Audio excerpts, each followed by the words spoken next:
il est aussi important de mentionner, puis dans le projet de loi qu'on a déposé ce matin, si une mesure est en place, puis je donne un exemple, prenons l'exemple du masque. Je vous dis, le masque est la seule mesure populationnelle qui reste là.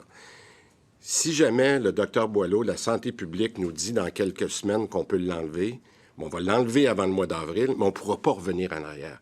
Fait qu'il y a un article dans le projet de loi qui dit que si on enlève une mesure, qu'elle soit populationnelle ou opérationnelle, la minute qu'on l'enlève, on ne peut plus revenir en arrière. Puis ça, c'est important parce que c'est un pouvoir que je pense qu'il est important de respecter, de dire les mesures sanitaires sont finies. Puis si on pense qu'on peut enlever cette mesure-là plus rapidement, comme par exemple pour le masque, on ne peut pas revenir en arrière. Pour la population, l'urgence sanitaire, elle est finie. Elle est terminée. Ce qui nous reste à faire, puis pourquoi qu'on a besoin du projet de loi, bien, je le répète, c'est la transition. Puis je le dis, on va être ouvert aux suggestions de l'opposition pour améliorer le projet de loi. C'est un projet de loi, vous allez le voir, il est très simple, c'est 8 articles.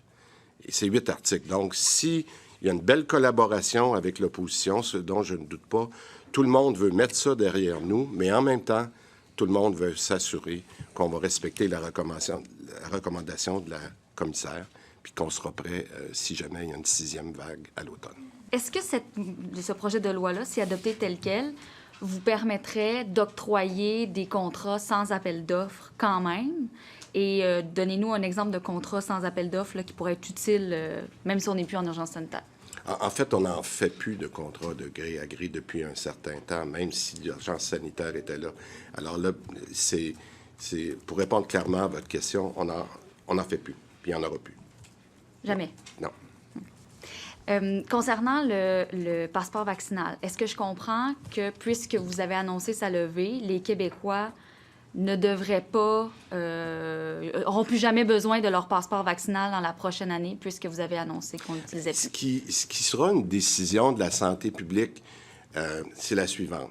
On ne pourra plus, à moins de refaire une mesure d'urgence, mais comprenons bien, pourquoi les mesures d'urgence étaient là. C'était pour permettre de mettre en place un passeport vaccinal qui restreignait l'accès à certains lieux. C'était ça la logique. Aujourd'hui, on dit, à moins d'avoir recours encore une fois aux mesures d'urgence, on ne pourra pas mettre le passeport vaccinal obligatoire pour certains lieux. D'accord? Mais est-ce que la santé publique, par mesure de prudence, dans 6 mois, pourrait dire on le recommande? Mais il n'est pas obligatoire. C'est ça la grande différence. Quelqu'un pourrait... La santé publique pourrait dire, un peu comme pourrait le faire avec le masque.